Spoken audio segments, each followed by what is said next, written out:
สบายดีเนาะจ๊ะอ่าวิดีโอนี้แม่นวิดีโอสอนการใช้งานเรื่องของ CUA เนาะจ๊ะก็คือใบยั่งยืนกฎคุณภาพแร่ธาตุ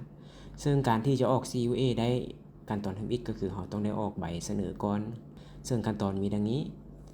ใบเสนอก็คือเราจะดึงข้อมูลจากใบเรียกเก็บเงินมาตัวอย่างเช่นชื่อบริษัทชื่อแร่ธาตุแล้วก็เลขทะเบียนหน้าหลังซึ่งมีขั้นตอนดังนี้ก็คือเรามาที่เมนูใบ CUA แล้วก็คือเข้าคิวใบเสนอตัวอย่างนี้ก็จะออกของกรมมิตรภาพ3สังเกตเบิ่งนี่คือชื่อลูกค้าก็คือชื่อบริษัทที่ส่งออกแร่ธาตุเลขที่ใบเก็บเงินสังเกตเมนูทางด้านขวาสุดก็คือการดำเนินการก็คือให้ออกใบเสนอกดที่เมนูนี้หลังจากนั้นมันจะเข้ามาหน้าตานี่ก็คือหน้าตาของการออกใบเสนอทำอิฐตัวถึงนี่ละแม่นวันที่ออกใบเสนอเนาะก็คือเราสามารถเลือกวันที่ได้เนาะยกตัวอย่างคือวันที่26ก็เลือกวันที่26ได้หลังจากนั้นข้อมูลที่เราจะต้องป้อนเองก็มีดังนี้เนาะก็คือรูปแบบแร่ธาตุรูปแบบแร่ธาตุเราก็เลือกเอาเป็นก้อนบ่หรือเป็นฝุ่นเป็นเม็ดเป็นปรุงแต่งหรืออื่นๆตัวอย่างเป็นก้อนเนาะขนาดมีบ่คันมีก็ใส่บ่มีก็บ่ใส่เนาะตัวนี้นะแล้วก็ผลวิเคราะห์ต้นทางเนาะตัวอย่างคือ65วันที่ส่งออกตัวอย่างที่2เนี่ยส่วนบริษัทขนส่งก็คือถ้าบริษัทของยกตัวอย่างก็คือภูนินผลิตหินปูนเนาะใช้บริษัทขนส่งอื่นเขาก็สามารถใส่ข้อมูลตัวนี้ได้ตามข้อมูลที่เขาเจ้าแจ้งเนาะถ้าบ่มีเขาก็จงวางได้ถ้าตัวนี้ข้อมูลส่วนนี้ส่วนที่อยู่ของบ่แห่นี่ข้อมูลส่วนนี้แล้วแม่นให้ทางบัญชีนี้รวบรวมส่งมาทางให้แอดมินจะเอาข้อมูลตัวนี้เข้าไปร้านแห่ให้มาแล้วมันจะไปออกใบ CUA โดยอัตโนมัติต่อมาก็คือเลขบาร์โค้ดใบแจ้งอากรเนาะก็คือเลข N นั้นตัวอย่างถ้าเรามีข้อมูลเราก็เติมใส่ถ้าบ่มีเราก็จงวางได้ส่วนตัวนี้รายละเอียดรถบรรทุกตามที่ข้าพเจ้าได้กล่าวไว้ก็คือเราจะดึงข้อมูลจากใบเก็บเงินมาตัวนี้เราก็เพียงแต่ว่าบ่ได้เฮ็ดหยังกับมันคือเรามาออกใบเสนอรถหลังจากที่เราป้อนข้อมูลนี้ครบหมดแล้วเราก็มาออกใบเสนอกดออกมาก็ถือว่าสำเร็จตัวนี้ถ้าข้อมูลผิดพลาดเราก็สามารถเข้ามาแก้ไขได้โดยปุ่มแก้ไขมันอยู่ตรงนี้แก้ไขใบเสนอเราก็สามารถแก้ไขแล้วก็กดบันทึกหลังจากแล้วใบเสนอแล้วต่อไปก็คือเราสามารถออกใบ CUA โดยที่เข้าเมนูมอนเก่าแล้วก็มาออกใบ CUA ยกตัวอย่างกรมมิตรภาพ3เนาะสังเกตเราออกใบเสนอที่เลขบินใดเราก็ออกใบ CUA ที่เลขบินนั้นเนาะเรามากดออกใบ CUA ได้เลย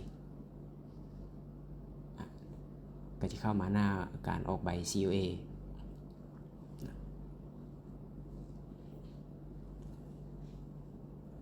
ส่วนนี้ก็คือรายการรถที่เราดึงมาจากใบเรียกเก็บเงินเนาะมันจะเลือกให้ตามที่ข้าพเจ้าเฮ็ดเมนูไว้นี่ก็คือมันจะเลือกให้สูงสุดก็คือ10คัน1 CUA จะครอบคลุมรถได้10คันถ้ารถบ่ฮอด10คันมันก็สิเลือกตามเท่าที่มีให้โดยอัตโนมัติถ้ารถมีฮอด100คันมันจะออกได้เทื่อละ10คันนี่สังเกตอันนี้มี47คันมันก็จะเลือกอัตโนมัติให้10คันก่อนหลังจากนั้นเราก็มาเบิ่งข้อมูลที่เราต้องได้เปลี่ยนเองหลังจากนั้นมาเบิ่งข้อมูลตัวส่วนทงลุ่มนี้ก็คือใบยั่งยืนหินก่อสร้างตัวนี้ซึ่งเลขที่ใบยั่งยืนนี้มันจะขึ้นโดยอัตโนมัติอยู่แล้วตัวนี้เราก็เพียงแต่ปล่อยมันไปแล้วก็วันที่ออกใบยั่งยืนเราสามารถเลือกออกได้จากตัวนี้ตัวนี้ก็ปล่อยบ่ต้องยุ่งกับมันตัวนี้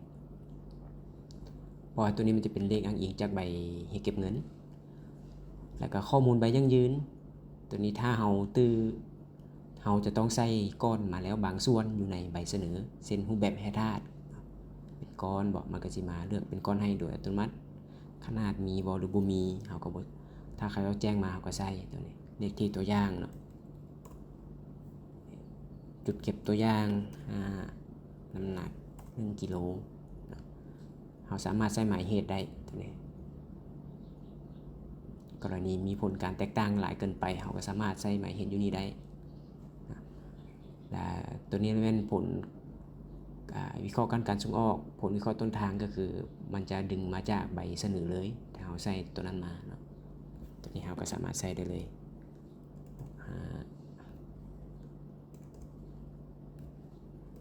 ส่วนนี้ยังบ่สามารถ enter ได้เด้อเจ้ามีแต่ใช้เมาส์คลิกเอา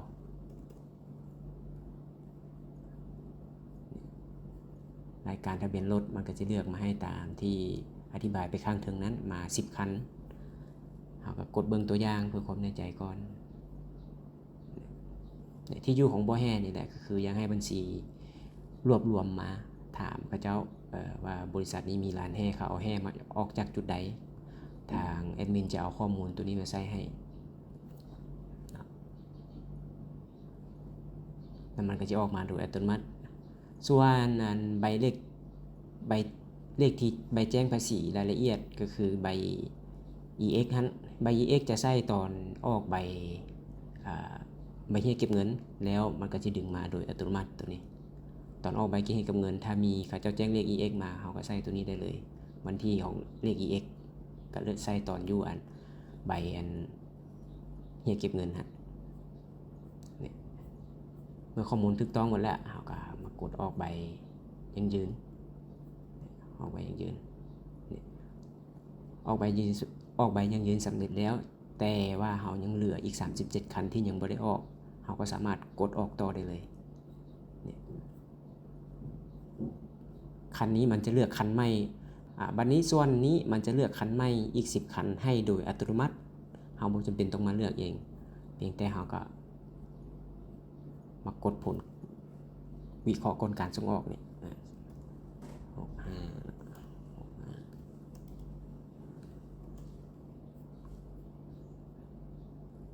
กดออกยังเหลืออีก17คันเขาก็กดออกอีกมาตีผล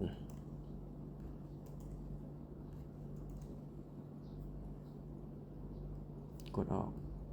ยังอีก17คันเขาก็กดออกจนแล้ว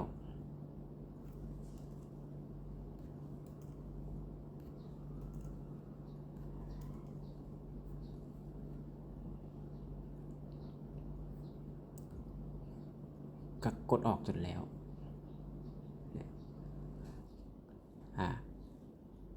บัดนี้มันจะมีอีกกรณีหนึ่งก็คือเราต้องการออกใบ CUA ให้กับเจ้าก่อนแต่ว่าผลวิเคราะห์ของเรายังบ่แล้วเราก็สามารถจงตัวนี้ป่าไว้แล้วเราก็กดออกใบยังยืนได้เลยมันจะออกครบแล้วเราก็กดโอเคไปหลังจากนั้นกลับมาที่หน้าใบ CUA ออกครบแล้วตัวนี้ตัวอย่างด้านขวามิตรภาพ3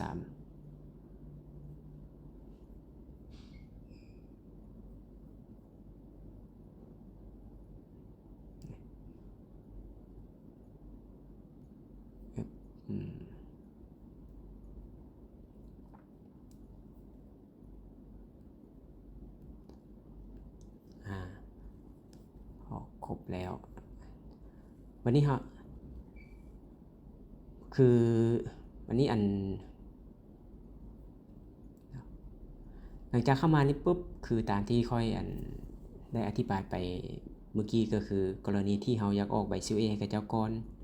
แต่ผลวิเคราะห์ของเรามันยังบ่แล้วสังเกตตัวนี้มันจะมีสถานะว่ารอท่าผลไฟนอลสำหรับใบนี้ส่วนใบอื่นที่มันออกแล้วมันก็จะขึ้นว่ามีผลไฟนอลแล้วกรณีที่ยังบ่ทันมีเราสามารถแก้ไข CUA ได้เราก็มาแก้ไข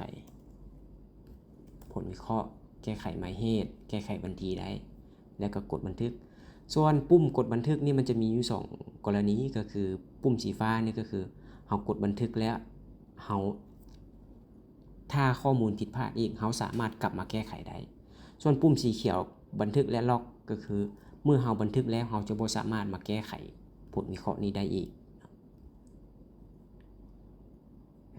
มันก็สิอัปเดตผลว่ามีผลไฟนอลแล้วตัวนี้